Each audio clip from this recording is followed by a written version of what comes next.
luxury jet on its maiden voyage is jolted in midair. Declare an emergency. We have a wind chip! The plane has lost part of its wing. It became clear that we were in very, very big trouble. The crew struggles to land the badly damaged plane. November 600, X-ray Lima, declare an emergency. But the trouble isn't over when they hit the ground.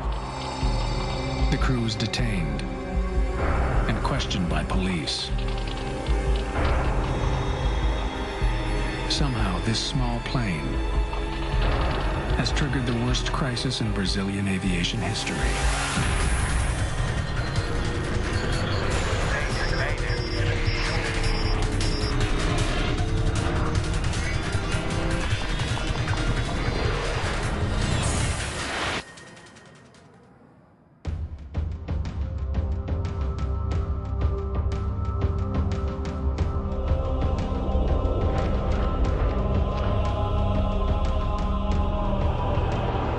September 29th, 2006, in São José dos Campos, Brazil.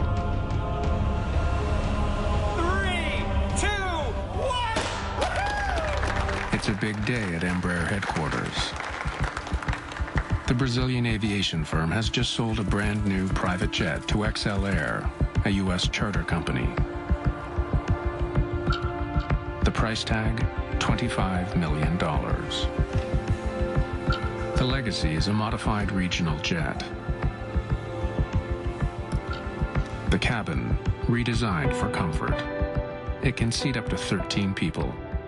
And in its first 4 years of service, Embraer has delivered almost 100 of these sleek business jets. XL Air will use the jet to fly customers around the world. But first, the company has to get the plane up to the United States. Joseph Lepore and Jan Palladino will be at the controls for the jet's maiden voyage. They've been down in Brazil for a couple of weeks, getting familiar with the new plane. Joe Sharkey is a reporter for the New York Times. He's been offered a free ride home. We were delivering an airplane, basically, and my role was hitchhiker, and they kindly invited me along.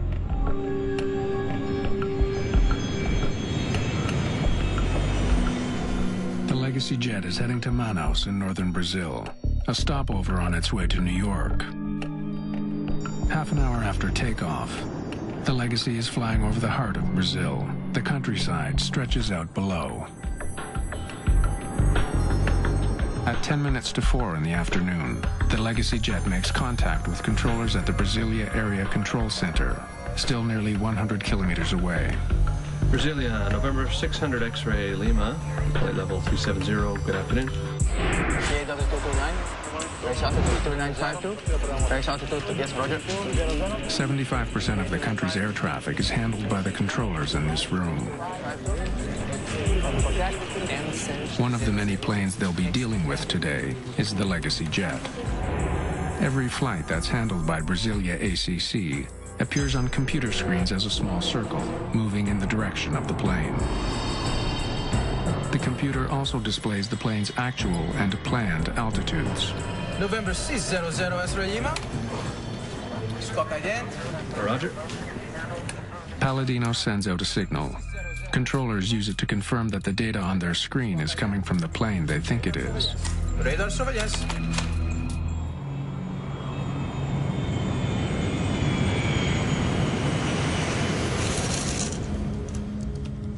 An hour later, the flight has settled into a familiar routine.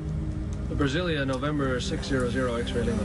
But in the cockpit, Palladino is having trouble getting back in touch with air traffic controllers in Brasilia. Brasilia, November 600 X-ray Lima.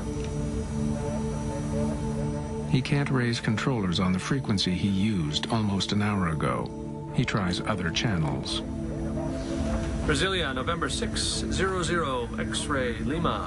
November 600 X-ray Lima. After 12 attempts, Palladino finally gets in touch with Brasilia ACC, this time with a different controller who provides radio frequencies for future contact. Contact 123.32. Unable 126.5. I'm sorry, I didn't get the last two. Sorry, say frequency one more time for November 600 X-ray Lima. The Legacy loses radio contact again. As the pilots try to restore communication with Brasilia, the plane continues to power through the sky. It's just minutes before 5 o'clock.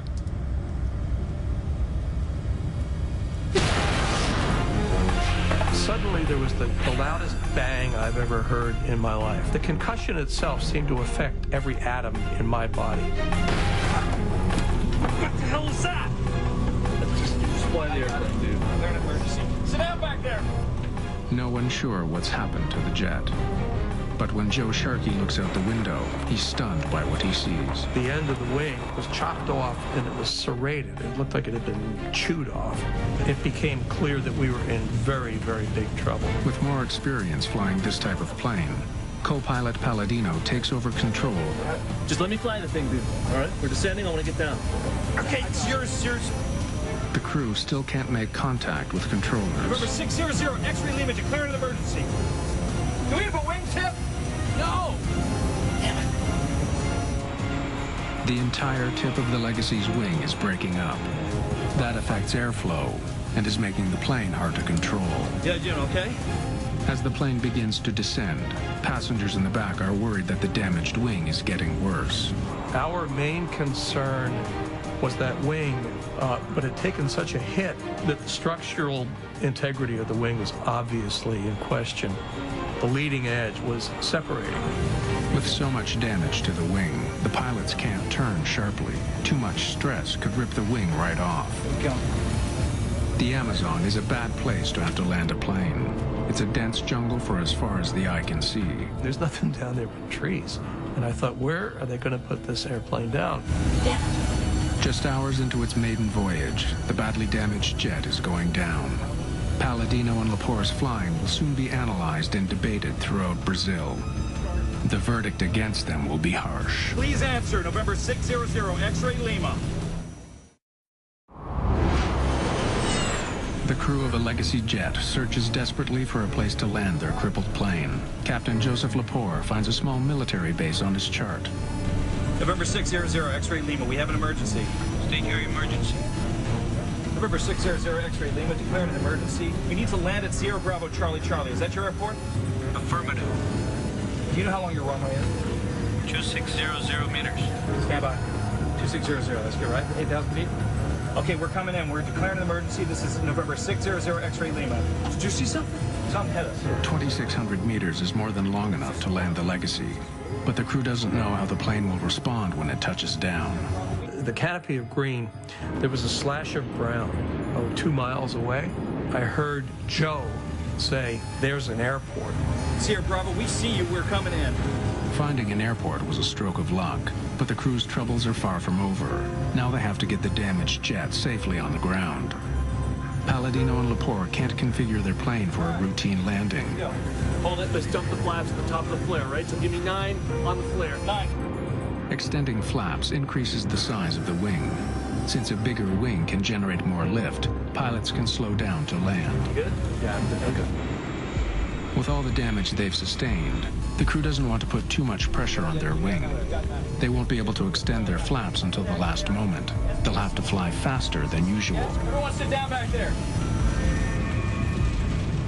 When you land under those sort of circumstances, you're landing faster than you normally would. And you get a real appreciation of just how fast an airplane is actually moving, because you're coming down like gangbusters. I see these trees now, at ground level. Just sort of, they look almost like a movie with one of those moving backgrounds. And I'm thinking, I hope this runway doesn't run out. You got it. Palladino hits the brakes hard. Good. Good. You got it. Hold it. And then finally, the plane begins to slow.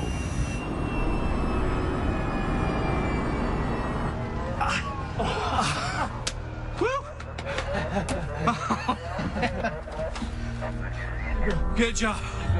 Oh, man. And then finally, we just did come to a halt. There's that beautiful silence that occurs when the engines are shut down, and everything was just quiet again.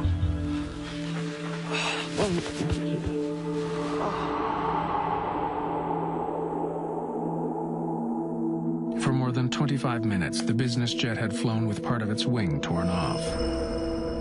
There was also damage to the plane's tail. Somehow, high over the rainforest, something tore into the plane.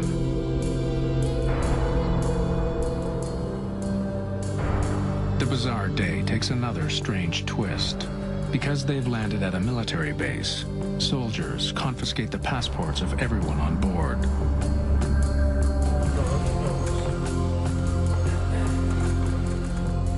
Along with the two pilots, the jet's passengers are taken to the nearby airbase.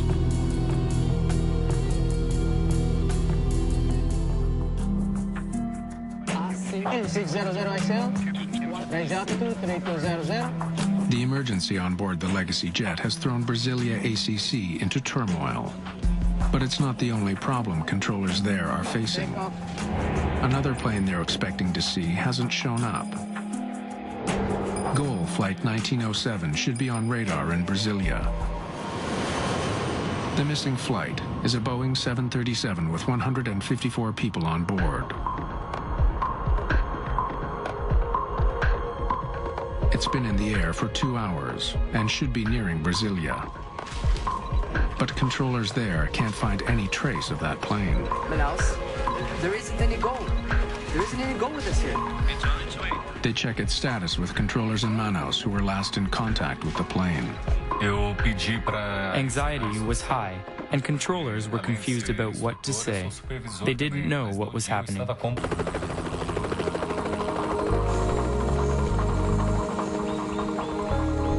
Approximately 100 kilometers from the military base, the wreckage of Goal Flight 1907 is found.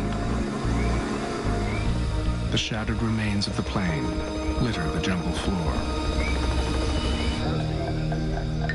Over the next several days, troops pour over the scene of the Goal crash. The jungle is so dense that just walking through the site is a challenge. A makeshift helicopter landing pad is carved out of the jungle. It's becoming increasingly clear that no one has survived. 154 people are killed. At the time, it is the worst crash in the history of Brazilian aviation. What had happened in the skies above the Amazon? Investigators face a mammoth job.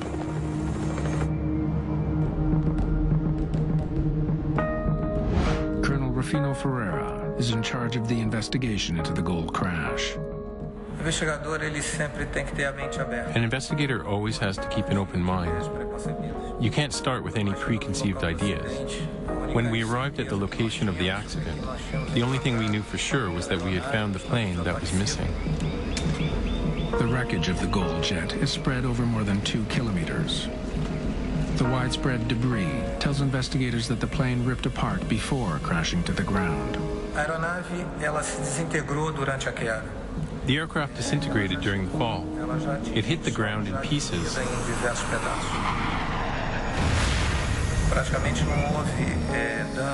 There was practically no damage caused by the impact with the ground.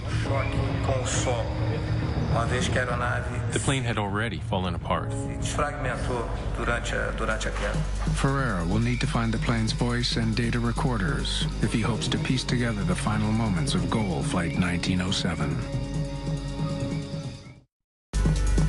3 days after Goal Flight 1907 crashed, the plane's flight data recorder is found. Most of the cockpit voice recorder is also recovered, except for one critical part. In this accident, the impact was so strong that the module separated from the recorder. Modern voice recorders don't use tape. Conversations are recorded digitally onto a memory module. But that part of the Goal CVR has broken free.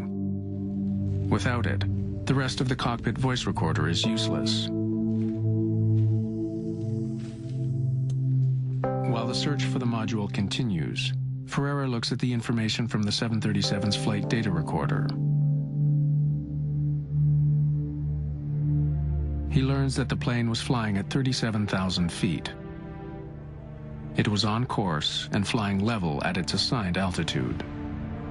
Then, without warning, the plane pitched over and plummeted toward the ground. Whatever happened, it was sudden and catastrophic. The data recorder tells Ferreira that the plane spun 11 times before it hit the ground.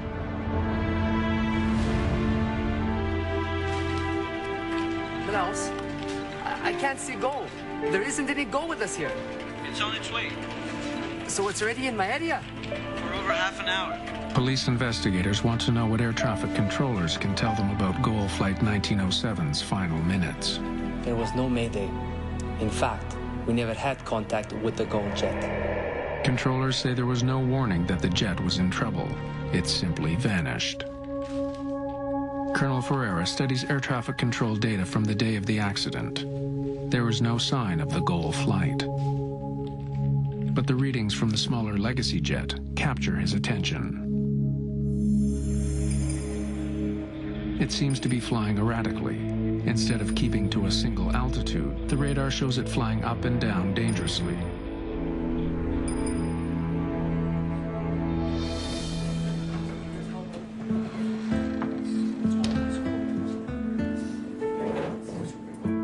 Perhaps the private jet pilots were testing out their new plane by climbing and descending quickly.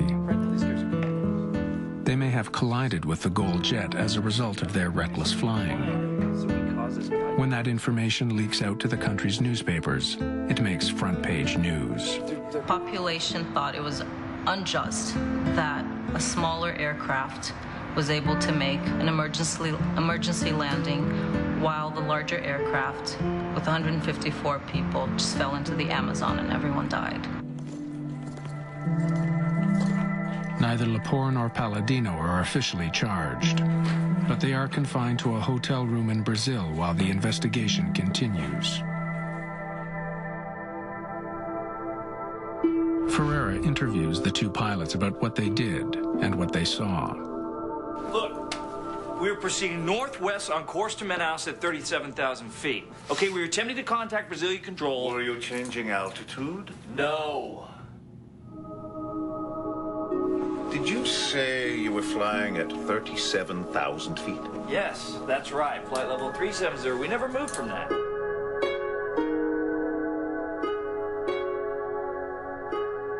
When he reviews the information from the Legacy's flight data recorder, Ferreira confirms the pilot's story. Although the ground radar shows the Legacy flying wildly, the data from the plane shows that it didn't change altitude at all. But there is something shocking about the Legacy's path. The business jet was flying north to Manaus, the GOL flight south from Manaus.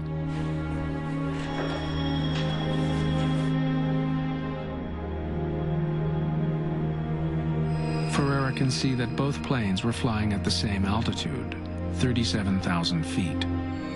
He makes a horrifying discovery. For some reason, the two planes were on a collision course.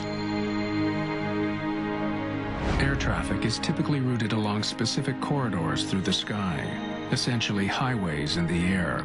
But planes traveling in opposite directions are supposed to be separated by at least 1,000 feet. The airway system, for instance, between Brasilia and Manaus is very simple. It makes airplanes fly northbound, maintaining even levels, and airplanes flying southbound maintaining odd levels. But somehow, the Legacy jet and the GOL 737 were traveling down the same aerial highway in opposite directions. For long minutes, they were heading straight for each other. It seems more and more likely that the two planes collided.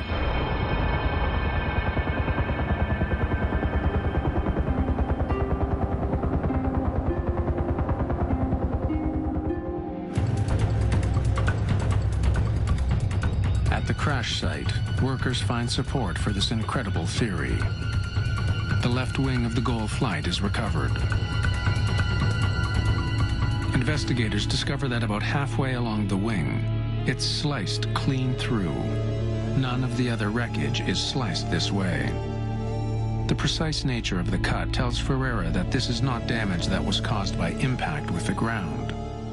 The damage on the left wing clearly shows that it was caused by a collision with another plane. The badly damaged wing would have sent the 737 into a spiral dive. The pilots would have had no way of controlling it.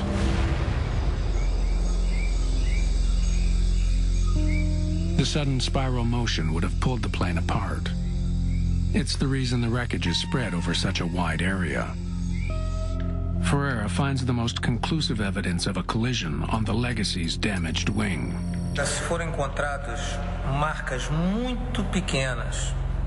On the Legacy, we found very small traces of paint that came from the gold wing.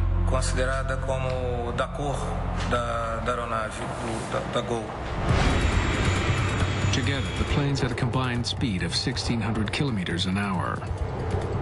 At that speed, the wingtip of the small jet easily sliced through the 737. Colonel Ferreira now understands what caused the gold jet to crash, but he doesn't know why. How had the two jets ended up in the exact same airspace without anybody noticing?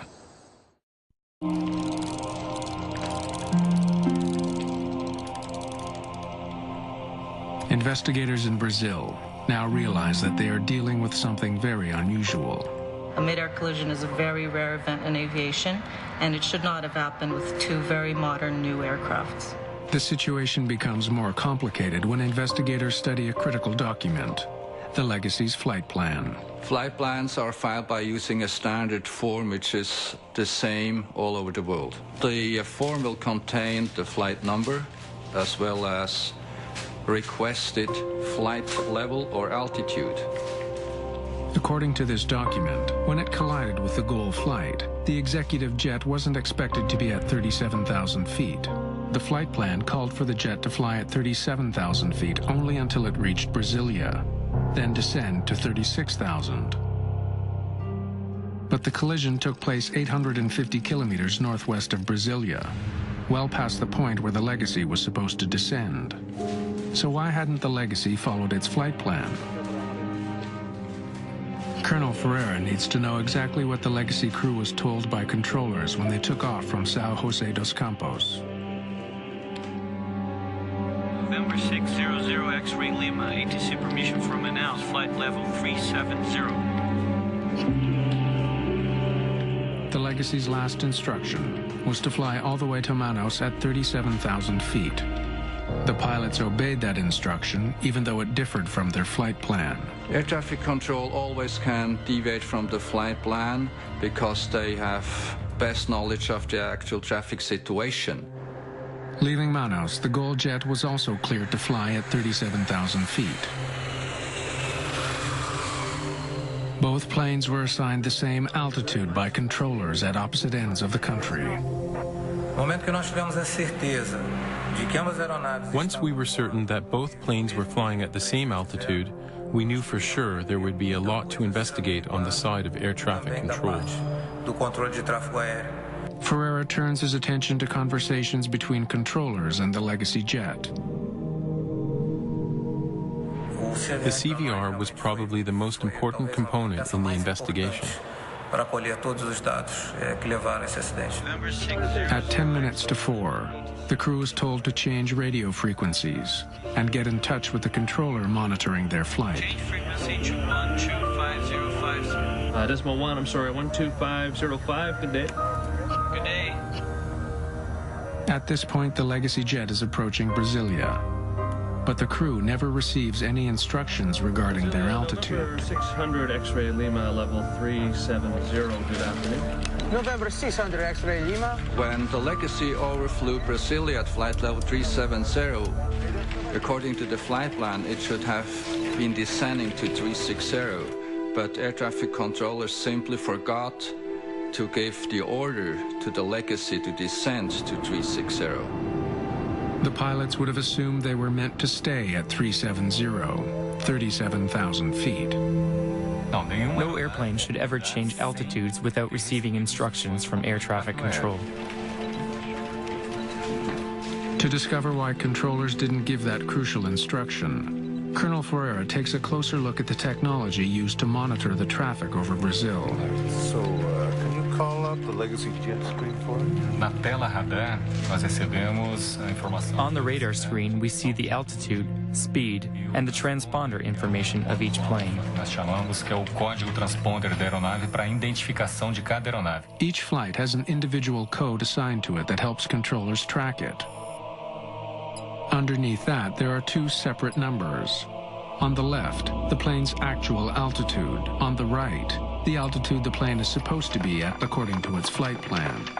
So here, the number changes to 360.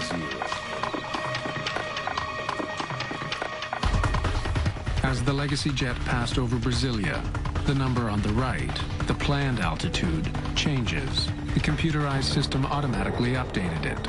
According to the flight plan, at this point, the plane was supposed to descend to 36,000 feet, 360. To my knowledge, only Brazilian air traffic control system is using this kind of design.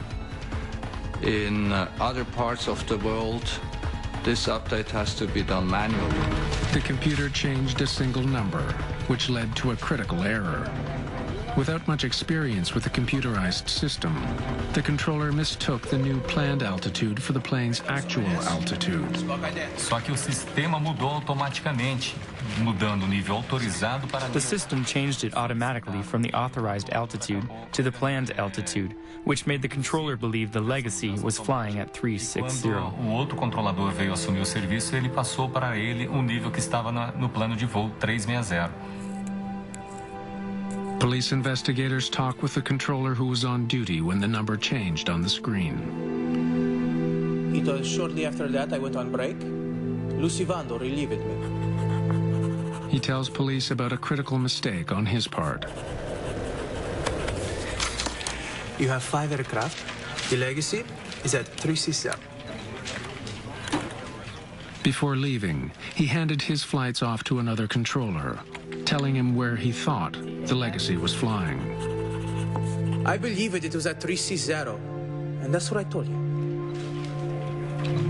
When the new controller took over, the one being relieved gave him the Legacy's altitude information according to the flight plan, 360. But the jet was actually flying 1,000 feet higher, right in the path of the goal flight. Colonel Ferreira studies transcripts of conversations on board the Legacy and finds that the crew was having their own difficulties during the flight. How much longer, guys? That's a good question, Ralph. The crew seems unfamiliar with some of the jet's advanced systems. Still working out the kinks on how to work this flight management system. My impression is that the pilots were trying to learn their aircraft systems during the flight. Investigators also uncover a breakdown in communications. Brasilia, November 600 X-ray Lima, flight level 370, good afternoon. November 600 X-ray Lima. After a brief conversation between the Legacy jet and Brasilia ACC, Colonel Ferreira notices something extremely unusual. For almost an hour, the Legacy pilots don't talk to anyone on the ground.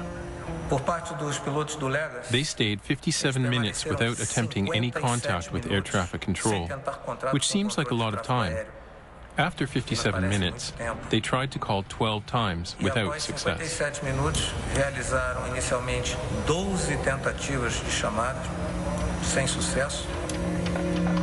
Brasilia, November 600 X-ray Lima. Palladino did try to get hold of ground control, but he couldn't get through. Brasilia, November 600 X-ray Lima. He then tried the backup frequencies listed on his navigation charts. Brasilia, November 600 X-ray Lima. November 600 X-ray Lima. His only contact, a single garbled message. 6 smoke 5. Sorry, say frequency one more time for November 600 X-ray Lima. Both pilots and air traffic controller should have been more concerned of maintaining two-way contact all the time. This is their duty.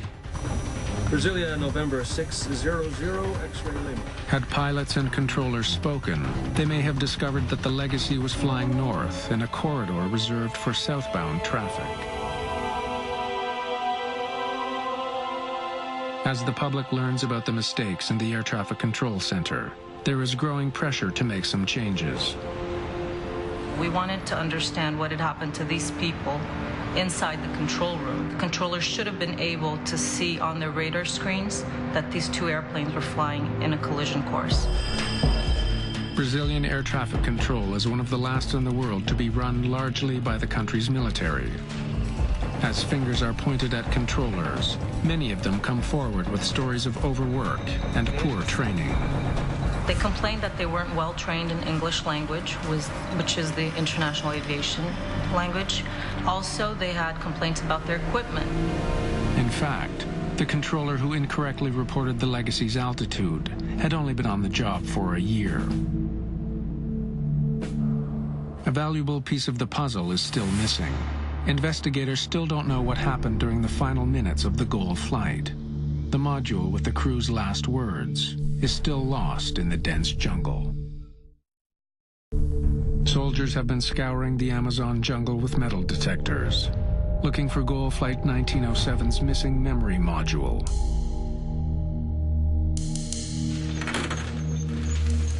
Almost a month after the crash, they find it.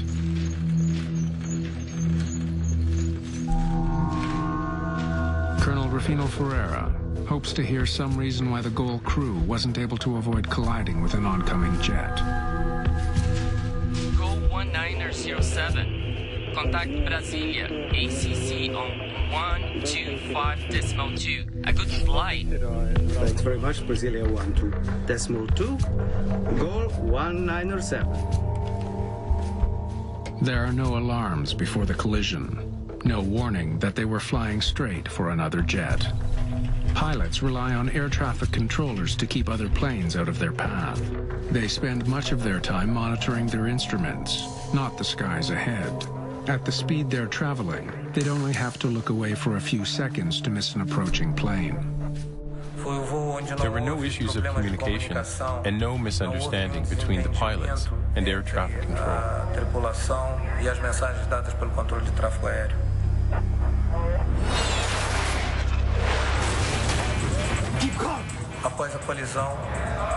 They had no idea what had just happened to their plane and fought until the end to regain control.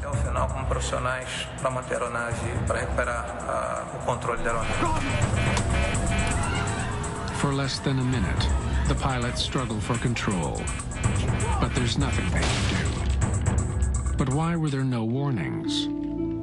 Both planes were equipped with a safety feature designed to prevent exactly this type of accident. Ferreira now needs to know why that system failed. Earlier in the investigation, strange radar images suggested that the Legacy pilots were flying wildly over the Amazon. Now those suspicions have vanished, but Ferreira revisits the fluctuating radar data in an effort to understand why neither plane knew the other was coming. You see, the altitude is varying significantly. To try and understand this last piece of the puzzle, Colonel Ferreira returns to the radar display that air traffic controller saw the day of the crash. Instead of displaying just the expected altitude and the actual altitude, the letter Z appears between them. The Z on the air traffic controller screens indicates that the airplane he's looking at has lost its transponder. Modern commercial aircraft are equipped with transponders. Like small radio stations, they broadcast information on the plane's altitude and flight number. This information is received by computers on the ground and instantly displayed on the screens of air traffic controllers. In Brasilia, if the transponder fails, so-called primary radar takes over automatically. Signals are sent out from the ground that hit the target and return. Those readings are wildly inaccurate. Primary radar only is a passive indication of anything that is flying through the airspace. The difference of the actual altitude in the primary radar system might differ several thousand feet. The inaccuracy of the radar tracking the Legacy jet explains why its altitude appeared to be rising and falling. Investigators discovered that the transponder wasn't sending out signals for more than 50 minutes before the crash. But controllers didn't notify the pilots. That may be because they didn't notice the subtle change. A forma como é apresentado para o controlador não é... The way in which the information is displayed to the controller does not visually alert him to the change. There are no flashing lights that would tell the controller that the plane has lost its transponder. Chamasse realmente a atenção do controlador para que, aquele momento, aquela aeronave perdeu. There's an even more critical role played by the transponder. It doesn't just beam information to controllers on the ground, but to other planes as well. All commercial aircraft are equipped with a warning system called TCAS, the Traffic Collision Avoidance System. TCAS gives relative position of other airplanes within range of your own airplane. TCAS picks up a signal from an oncoming plane's transponder and issues a warning if it's too close. If either plane's transponder is off, the system won't work.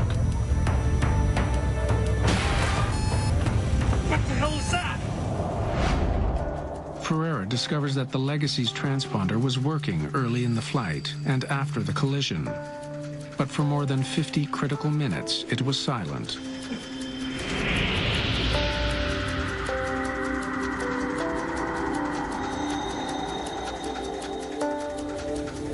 How had a state-of-the-art jet, just off the factory floor, developed problems with its transponder? Parada de funcionamento de transmissão do transponder.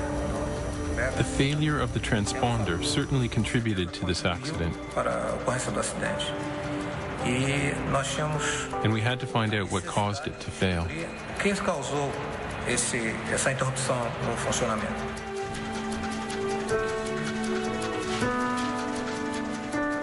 Investigators examined the Legacy jet's transponder unit.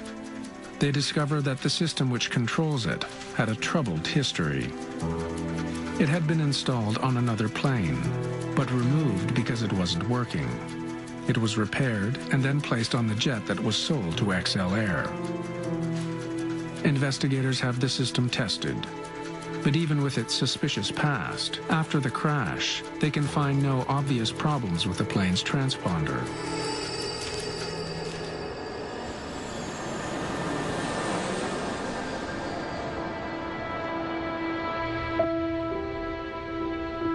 Now, this is the layout now on the standard one in the Legacy jet. Colonel Ferreira does notice something potentially dangerous about the design of the Legacy's cockpit. If a pilot uses the built-in footrest during flight, his toes can come in contact with the buttons on the transponder. Show me what it looks like in standby mode. And when the transponder does go into standby, it would be difficult for a pilot to notice. There's no alarm? A small yellow warning light is the only indication that the transponder isn't on. It was not easy for the pilots to detect that because it's not hooked up with the central warning and alert system. But the pilots of the Legacy jet do not remember using the plane's footrest. Still working out the kinks on how to work this flight management system. Time. Investigators suspect that one of the pilots may have turned the transponder off by mistake.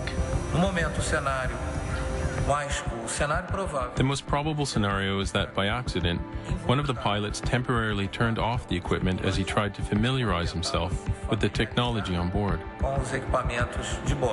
However the transponder went off, at a critical moment, the crew had no last-ditch safety system to warn them that they were flying right at a 737.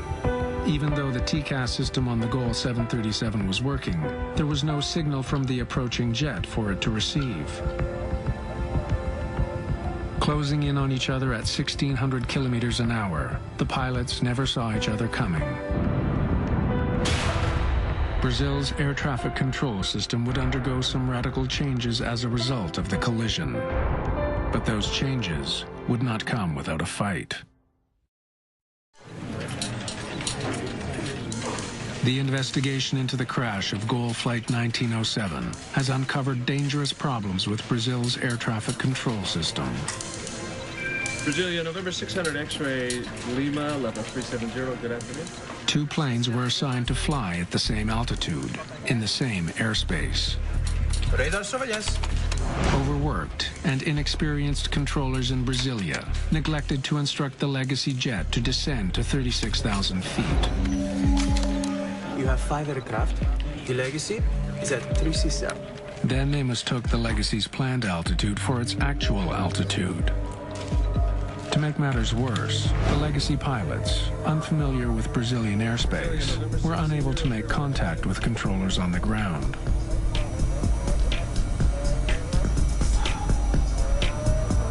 And somehow the transponder, which broadcasts their location in the sky, went silent,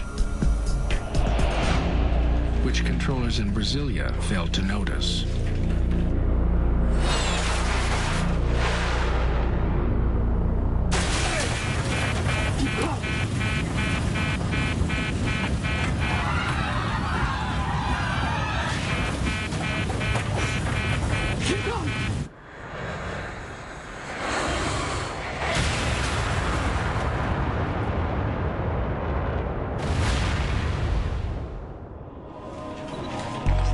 A multi-billion-dollar system designed to keep planes apart had failed to detect 2 planes on a collision course.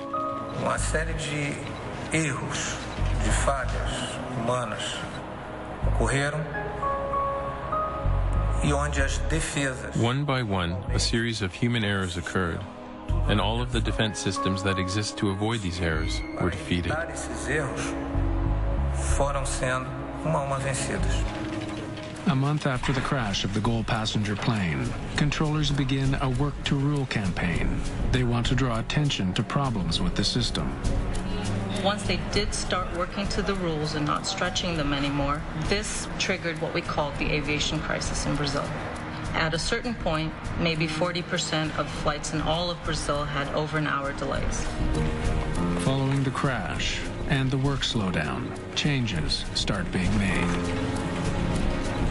There has been a lot of changes in Brazilian aviation after the accident, specifically with regards to air traffic control.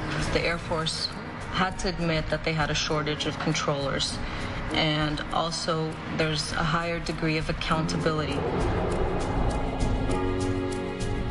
In the United States, the Federal Aviation Administration issues 2 recommendations as a result of the tragedy. Pilots flying Legacy jets are warned of the possibility that putting their feet up in the cockpit could accidentally turn off the transponder. And manufacturers are told that an alarm should sound if the TCAS system shuts off. The controllers who were involved in the crash are charged with varying degrees of manslaughter, but the focus on criminal charges worries people who were closely involved with the disaster.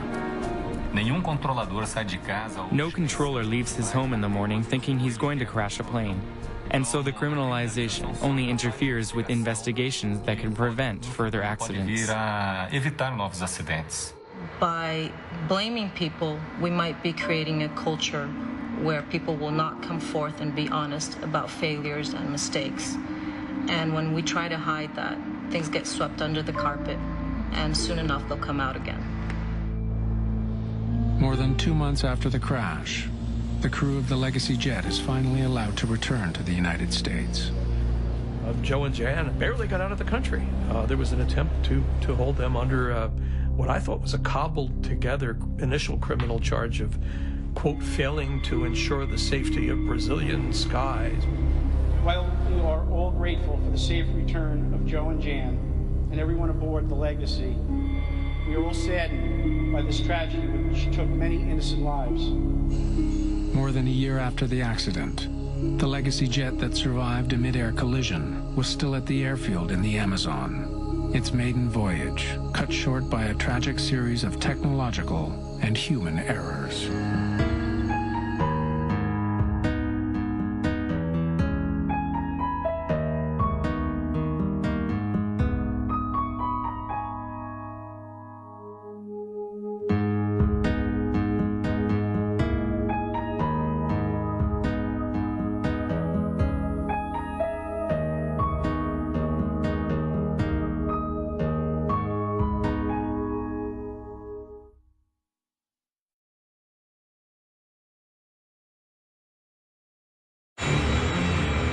luxury jet on its maiden voyage is jolted in midair. Declare an emergency. We have a wind chip! The plane has lost part of its wing. It became clear that we were in very, very big trouble. The crew struggles to land the badly damaged plane. November 600 X-ray Lima, declare an emergency. But the trouble isn't over when they hit the ground. The crew is detained and questioned by police. Somehow, this small plane has triggered the worst crisis in Brazilian aviation history.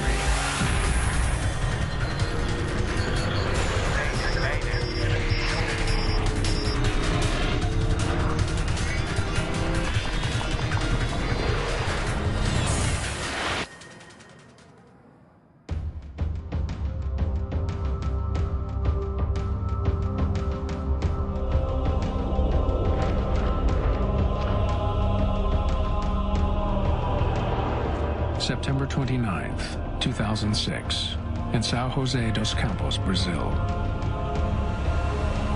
3, 2, 1! It's a big day at Embraer headquarters. The Brazilian aviation firm has just sold a brand new private jet to XL Air, a U.S. charter company. The price tag, $25 million. The Legacy is a modified regional jet. The cabin, redesigned for comfort. It can seat up to 13 people. And in its first 4 years of service, Embraer has delivered almost 100 of these sleek business jets. XL Air will use the jet to fly customers around the world. But first, the company has to get the plane up to the United States. Joseph Lepore and Jan Palladino will be at the controls for the jet's maiden voyage. They've been down in Brazil